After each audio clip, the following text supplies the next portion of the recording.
So a question we're getting a lot from folks like Jack and Yessi and Abhik and Javier is, what is white magic and what does it do? Well, Sony White Magic is a technology that you'll find in the Xperia P product, in the Xperia P smartphone in the NXT series, that delivers twice the brightness of a typical smartphone while at the same time being battery efficient.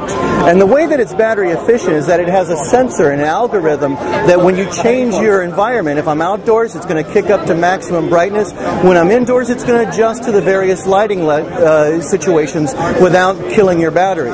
It also does it without sacrificing the image quality or the viewing angle. So at whatever angle you're looking, you're going to see a very crisp and bright image. The way we do this is normally in a pixel on the screen. It has a number of subpixels, red, green, and blue. Well, we add a white subpixel in there, and that's how we achieve the maximum brightness. And again, without sacrificing your battery performance or your image quality or your viewing angle.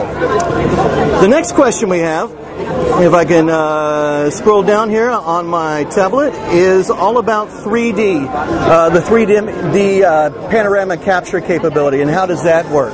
Well, the way it works is you go into the 3D capture mode, and the phone will instruct you that to start a left to right motion, and it'll give you the pacing. So if you're too fast or you're too slow, it's going to tell you to adjust that accordingly. So it's taking actually a number of images out of that panorama shot to compile and create the 3D image, so that when you connect the camera, connect your smartphone, your Xperia smartphone to your television, you're going to see that on a 3D TV, you're going to see that 3D image. The question we're getting is from a few of you is about the HDMI options and how do you watch video from the phone to the television. Well, HDMI is a standard, and so most of our phones have an HDMI connectivity solution. So you're taking a micro HDMI connection to the phone and a regular HDMI connection to the television. And you can do this on any number of televisions. It doesn't necessarily have to be a Sony television. But when you connect it to a Sony Bravia TV, you have an added intelligence, if you will, a better communication between the devices,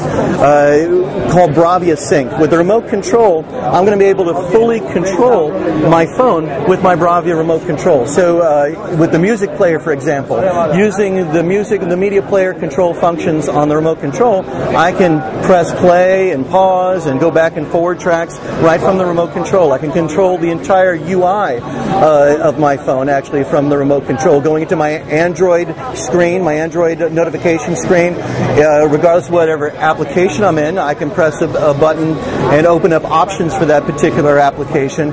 In fact, if I get a call comes in and shows up the caller ID on the television, I can actually press the red button that's on my Bravia remote control, and I can silence the call and send it to voicemail and go back to doing what I was doing if I'm watching a movie, for example. So there's a lot of intelligence when you're using a Sony product and using the Sony remote control. When we do our connectivity through an HDMI connection, it is at full 1080p, so it's supporting up to 1080p. So if the video you shot is 1080p, you're going to see that beautiful resolution also on the HDMI screen.